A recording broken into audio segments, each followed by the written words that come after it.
Take me along every day.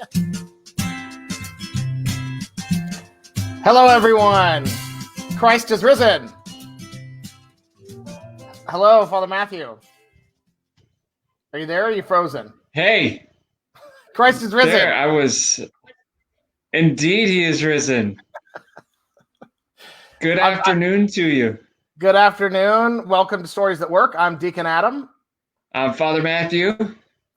And we have another story for you. And today's story, people may not, I think of it this way, but today's story is about youth ministry from a different angle that we've been working on. Before we get started, do you want to do your thing? Come on, you can say it. Say the prayer. Say the prayer. Okay, all right. You reminded me today. Yes. In the name of the Father, and of the Son, and of the Holy Spirit, amen. Christ is risen from the dead, trampling down death by death, and upon those in the tombs bestowing life. O Christ, our God, you came among your disciples and gave them peace. So also come among us and give us peace and understanding, that we may do your will in all things. For you are holy, always, now, and ever, and unto ages of ages. Amen. Christ is risen. He's risen indeed, as they say at Oxford. I'm so excited about that. It's so much fun. And then, a priest was sharing me that he felt like the correct English grammar would be, he is truly risen. And I could see that make a strong argument for that. Do you have any updates? Nope. Oh, not today. I have something I want you to talk about. Yeah, well, I do, but I have something I want you to talk about quickly because we got to move along for our guest. We have a very interesting new course with St. Athanasius College. It's not your traditional math course. I was hoping you could introduce it. Yeah, we have created over the past few weeks a personal finance course, and Father John Hogue will be the instructor for this course. So what he's done is taken Dave Ramsey's Total Money Makeover book. That's the textbook. And he's integrated a few other sources. So it's not just a Dave Ramsey class, but it's an Orthodox-based finance class. The fact of the matter is, if you don't know how to budget or how to create a budget for your household, you're going to struggle. It's going to be stressful all through your adult life. So whether students are young college students or middle-aged learners, this class can be extraordinarily helpful. And one of the things that we're very excited about is the curriculum that Father John talks about the financial finish line. Yeah. So knowing this is what makes it really Orthodox, knowing when enough is enough. Yeah. So that class is now open for registration, right? And it's open, and it's part of our associate's degree. So I'm excited. That's our that's our version of math. So can you add up your budget? And where does God fit in your budget? Yes. He fits at the top, not at the bottom. Yeah. So that class can be registered. You can find that class at St. Athanasius College. Do you want to put the website up there? Yeah. In the chat box? I can do that. So Father John Hogue came on Stories That Work back in November, I believe, and talked about Tithely, the credit card processing program for making donations to his church. So he is our math instructor, and we're very excited to have him on board. He's extraordinarily qualified and has lots of personal experience in helping set up budgets and things like that. So it's going to be a great course. I hope next week to have an announcement about another new course. Oh, that would be interesting timing. Yeah. Because of who our guest is. Yeah. It'll be a tease. So, we should tease who our guest is. Next week, our guest, God willing, will be Father Michael Alexa. Again. We had so many requests when we had him on before Holy Week to bring him back that he has accepted our invitation. So my quick update, because I want to get to our guest as quickly as possible, is that our St. Athanasius Academy online homeschool classes keeps expanding.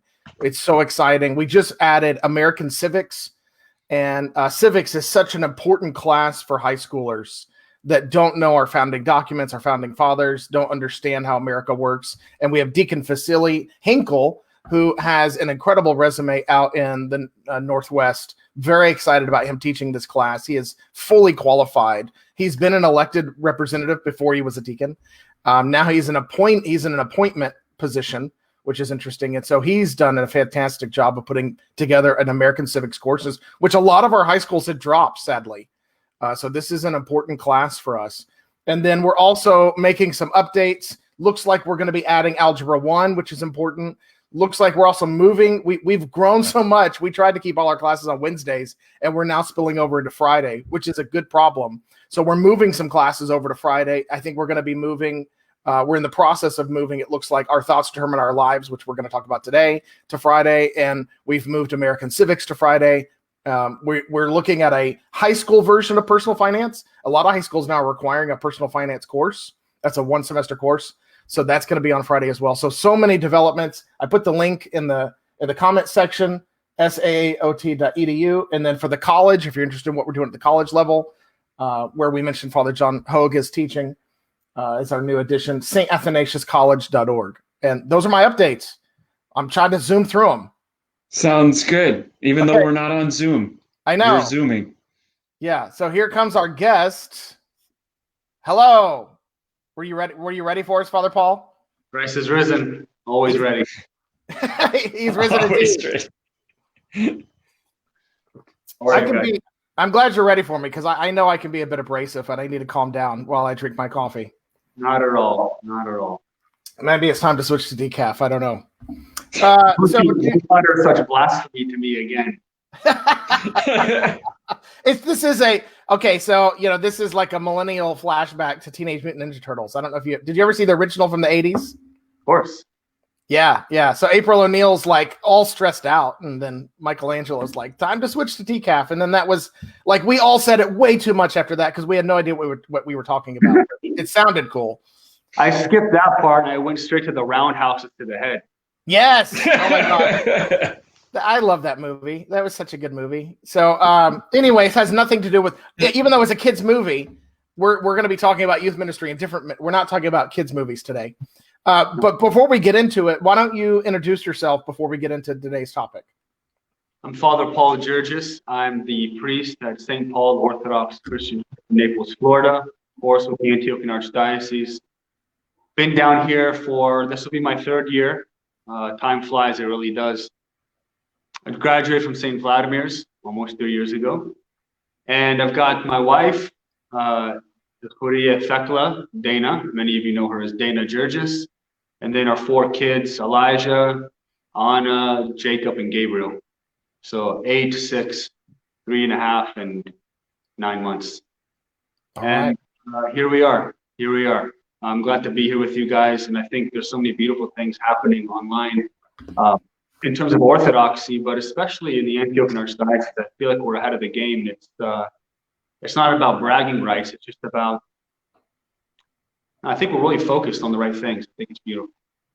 Yeah, I'm thankful that our Metropolitan has been putting a lot of his support behind our online resources and the online presence. And so that's a hard thing to adjust to in the Orthodox Church. It's such a new a new frontier for us. Especially a fundamentalist like me. Of course. So thanks for coming on. And the reason you're on today is because you are faculty at St. Athanasius Academy. And we started St. Athanasius Academy last fall with fully Orthodox studies. And my son is in your class. Yeah. And I don't know if I would have put this name on it early on, but you've been teaching this past year Virtues and Passions at both the high school and middle school level. And we had you on about a year ago telling the story of how you related to St. Paisios. And so if you want to go see, you can go see that interview back a year ago. But what occurred to me, and I didn't really put it under this umbrella at first because we are doing education, but this is a form of youth ministry, and youth ministry is such a hot topic, and I believe it deserves to be a hot topic because we're really still kind of in the dark about our numbers. There haven't been any official studies done on Orthodox youth in terms of going to college and how many of them stay. We have some like skewed numbers from Pew data, but we don't really know. I've been trying to work behind the scenes to get an official study done so we know what our numbers are. But we do know of a number of ours that kind of disappear or scatter, after high school. And so I felt like a topic on virtues and passions would be helpful. And I remember us talking about that, and you felt like that resonated with you. You gave that amazing story. And then all of a sudden, I realized that you were doing youth ministry with your students, even though they're learning. It's an edifying learning. And now we're expanding. Now we're adding to that next year. So I guess I kind of want to. I don't know where you want to start. I've introduced you now. But I want to figure out how to talk about virtues and passions and figure out how to talk about the new class coming in the fall. Yeah. You nailed it right on the head. This is youth ministry, and it's not something I realized either. Not at all. Not until probably sometime in the second semester, honestly, where we all began to become more comfortable. I think the students became more comfortable with me, trusted me much more, and they began to open up, right? And the questions became more serious. The focus grew. All the natural things that happen that one has to, trust their instructor, trust the priest, and from there, natural, organic, beautiful things happen, and that's how it's unfolded with the virtues and passions for middle school and high school, and the additional high school class we taught. That's right. I forgot we added one in March. Yeah, it's awesome. Yeah, that was fun. It was interesting because we had to crunch. I think it was 8 weeks. I had to crunch 1 year into 8 weeks. Yeah. My Lord. So it was interesting, but it was fun. My point is they learned a lot. And it's not something I'm telling you because I think so. It's because they told me. And they can't wait for the next course of Our Thoughts Determine Our Lives. In fact, several of them recommended it. And they asked, is it possible to teach on this book? Because in my class, the Virtues and Passions, not only do we use the rich counsel of St. Paisius, but we pull from so many other holy fathers and holy mothers too. And I'm always pulling this book and saying it's from here, this quote, or this elder said this, or this holy mother said this, and then they write the book down, and then they investigate it, and they come back and they say, can you do something with Elder Thaddeus on Our Thoughts Determine Our Lives? And I said, well, anything is possible. I'll ask the boss.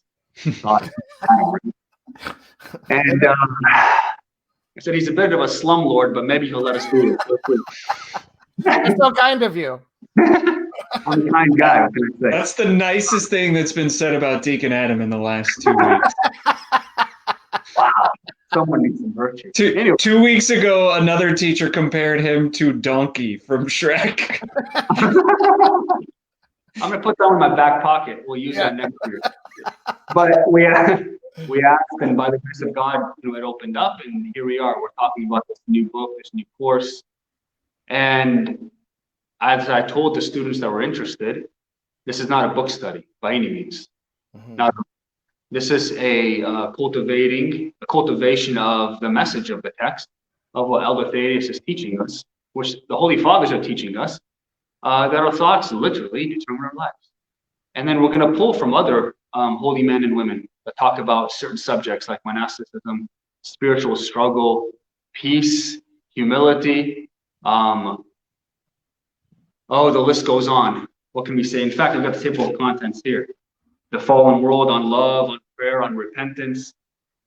Of course, on our thoughts, on faith. I mean, many, many beautiful things that the Orthodox Church has known so well for over 2 millennia.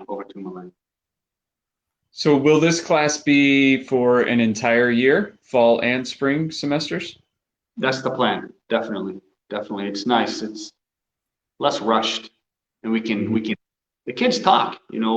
The high schoolers eventually they open up. Middle schoolers right out the gate, they're saying all sorts of things. So we got to get through the lesson, but it's important, and they learn a lot.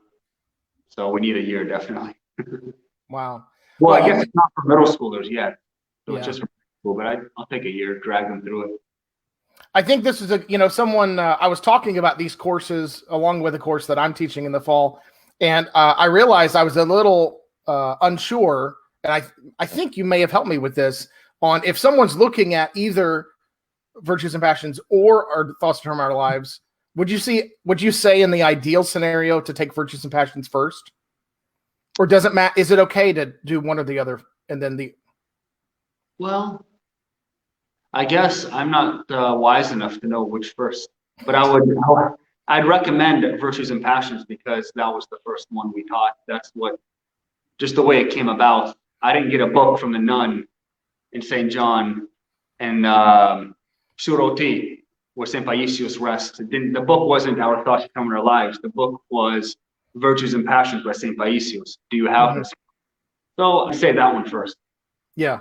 Okay, that's what I said. I'm just making sure I have it. No, I don't know that it's a big deal of like scheduling wise they need to do the other one, but if it's available, I think it makes more sense to do Virtues and Passions first. Sure, I would not. If you're not able to, I wouldn't wait. Right. Don't deprive yourself of spiritual nourishment just because you're not taking the right order. It's not that drastic. And what I'm curious also about, and you talked a little bit about this already, but we're doing a middle and high school version. They've got to be. I wonder how different the content is, or how similar.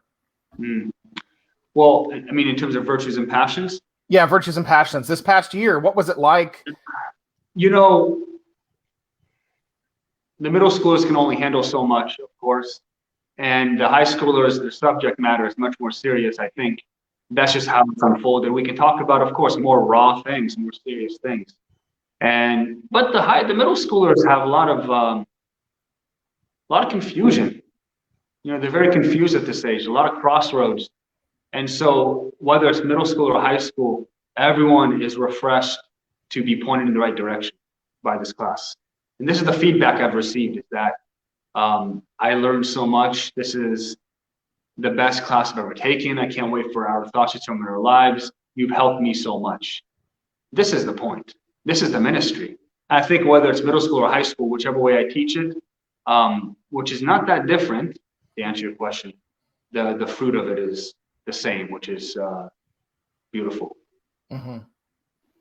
I think, you mentioned the word that what we're trying to help them. You're trying to help them get some clarity on these struggles. And you mentioned there's confusion there. And I mean, that confusion, in some aspect, we deal with that confusion our entire lives. And so having a guide or having, an understanding of where we can get some help, they'll be able to go back to this, to these resources and these talks and revisit this as new struggles come up.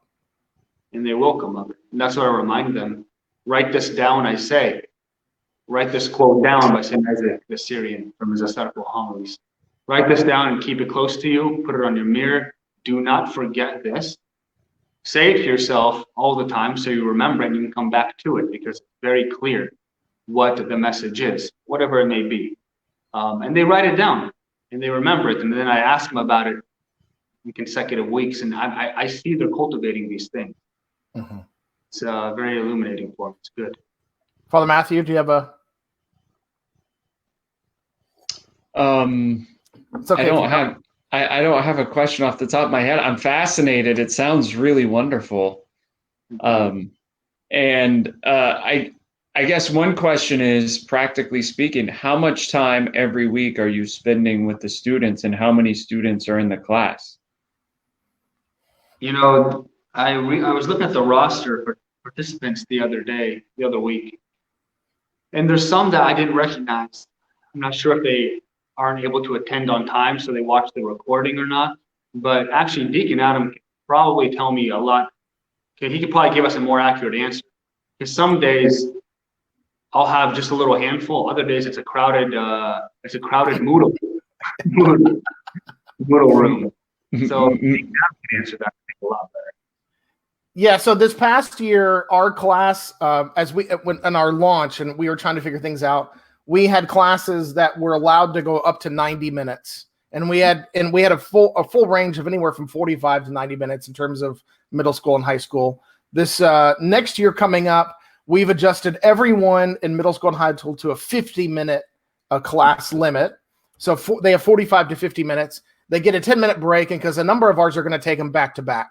So they start every hour on the hour. So there's 50 minutes that Father Paul and all of our faculty spend in that discussion time. And then technically the three classes, you've got three classes, they're technically full, but we have a number of what are called auditing students that we just added this in March in response to schools being out. I mean, I think we reached like 50 million students being out of school. And so we added what's called an auditing option. And we didn't want to do that previously, but we just felt like the economy made sense to do this. And the auditing option, for a discount, you can watch the group discussions that are recorded. These are all video conferencing, and we recorded them, and we made them available temporarily for $20 instead of our standard, a standard tuition rate. And so we have a number of students that's what they're accessing. They're going in and they're watching the video recordings, and sometimes, like you said, they're showing up, and sometimes they're not. We even have students like in the Pacific Ocean, in the middle of nowhere, that are tuning in when they come to port and have Wi-Fi. They watch it as a family, and I get periodic updates. You remember that one I sent you, Father Paul? Yeah. Yeah. And she did it, and she said it's really been a blessing for the whole family, not just their son who signed up. So that's basically the makeup. And then we set a suggested enrollment size of 5 to 10 classes per 5 to 10 students per class. And that might go up or down depending on some different variables, but that's our ideal scenario. We expanded that in March, and we had some extra students come in to a few of our classes because I asked our teachers, can you work a little harder? And we go a little bit past the 10 because we really want to help out these families, and these parents really want their children to have this edification. So we did go up higher than 10 in some of our classes. We try not to, but we're also trying to see where the needs are. Yeah. And this is not just Antiochian Archdiocese. In fact, I've got a lot of diversity. Yes. A lot of OCA, ROCOR, Ukrainian, right? The list goes on, really. Yeah, I've even received some information requests from some non-Orthodox families who liked what we're doing. I don't know if they'll actually sign up. I think eventually we will see them sign up. And they asked if they had to be Orthodox, and I said no. I mean, all of our faculty are, but sign up. We'd love to have you, and hopefully we show you some incredible hospitality. Yeah, definitely. So I have a question related to youth ministry. So have you heard from any of the students over the past year if any of them started going to confession more as a result of your class? So I'm glad you brought that up, Father.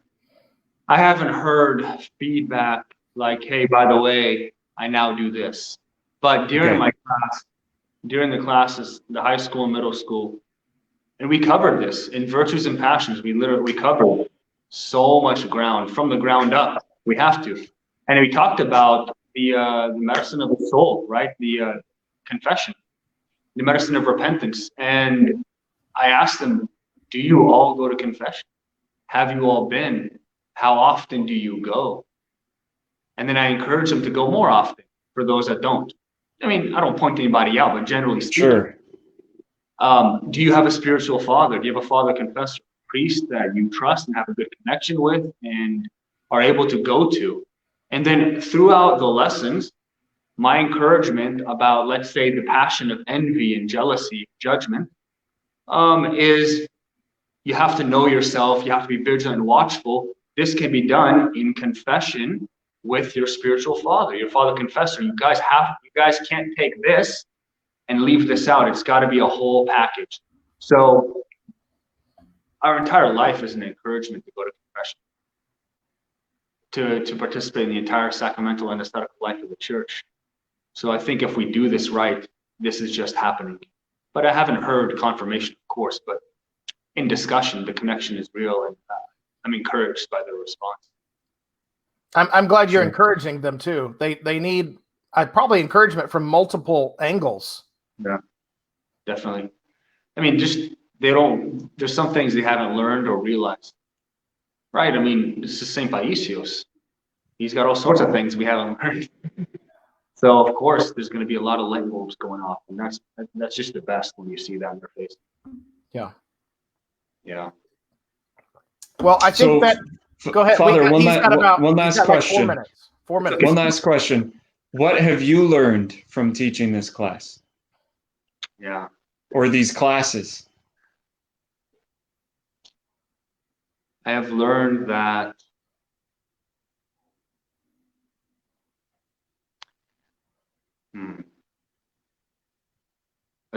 it's been reaffirmed that I don't know very much. And when you hear the words of holy men like St. Paisios, it just puts things in perspective. We can pretend, and like my spiritual father always tells me, don't be a phony.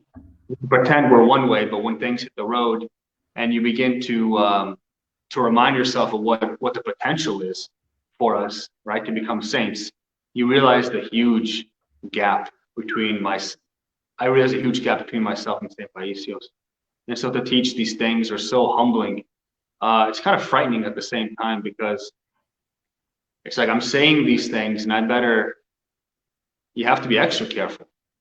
And I guess let me simplify my answer. I'll give you a different one because I ramble a lot. Here's what I learned.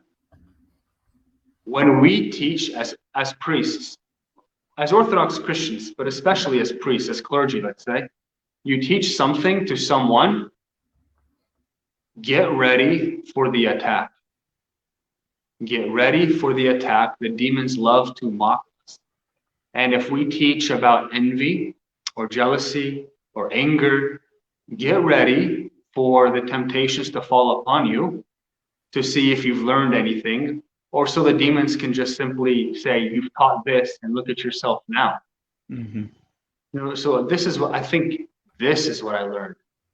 This is what I was reminded of, and this is what has come to the surface more than ever, is that you want to teach this, you better be doing it.